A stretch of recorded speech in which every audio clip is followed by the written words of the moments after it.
In our day, people not only need to know what is true, but also how to live and how to pursue happiness. If people are going to embrace a worldview, they all want to know how it works out in practice. Does it connect us to God and others? Does it bring peace, justice, and happiness?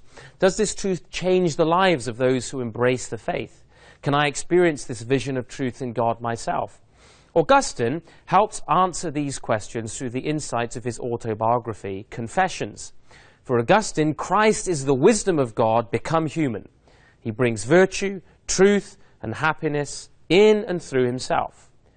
The Confessions recounts the search of a lost, proud man who is graciously led to a road signposted home, from where his longings are met in God, who is always calling to him from within. The world is just an inn, while the heavenly city is home. Christ is both the route and the destination on this journey home, both the way and the goal in Augustine's timeless story. Augustine's story reminds us not to mistake the inn, this world only and its pleasures, for home, the manifest presence of God in the New Jerusalem. Just as Augustine's Confessions communicates this truth powerfully, so too can our own stories. Each of us has a unique story through life. As a struggling seeker, Augustine read Paul's words during his famous conversion account in the garden, and a sweet assurance came over him.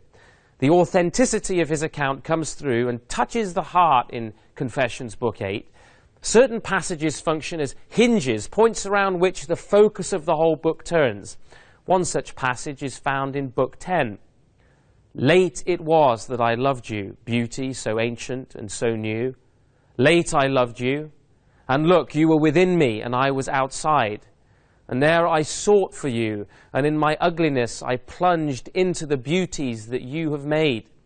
You were with me, and I was not with you. Those outer beauties kept me far from you, yet if they had not been in you, they would not have existed at all. You called, you cried out, you shattered my deafness. You flashed, you shone, you scattered my blindness. You breathed perfume, and I drew in my breath, and I pant for you. I tasted, and I am hungry and thirsty. You touched me, and I burned for your peace. A Christian's love for the truth will always communicate powerfully. At the end of Book 10, Augustine comes to focus upon the person of Christ, the one who is truth in himself. The ardor, passion, and conviction of his words speak for themselves.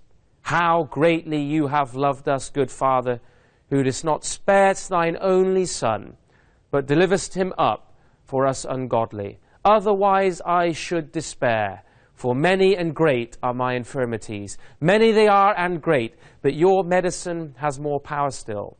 We might have thought that your word was far from any union with man, and we might have despaired unless it had been made flesh and dwelt among us. There is no cold, distant rationalization here. Truth is personal and relational for Augustine, even as he offers the argument, almost discreetly hidden in this passage, that without the incarnation we would despair of ourselves. The Confessions is in many ways an extended prayer to God that the reader is given privileged access to. We encounter a man in faith seeking understanding.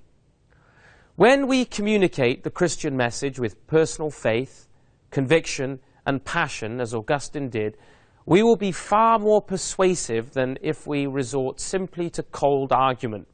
Christ is, after all, not merely the conclusion at the end of a syllogism. He is the way, the truth, the life, the beginning and the end, the living one, our all in all, the image of the invisible God who invites us to be with him for all eternity. Thank you for listening to this message brought to you by the Ezra Institute for Contemporary Christianity. To learn more about the Ezra Institute's mission to advance the Lordship of Christ, please visit www.ezrainstitute.ca.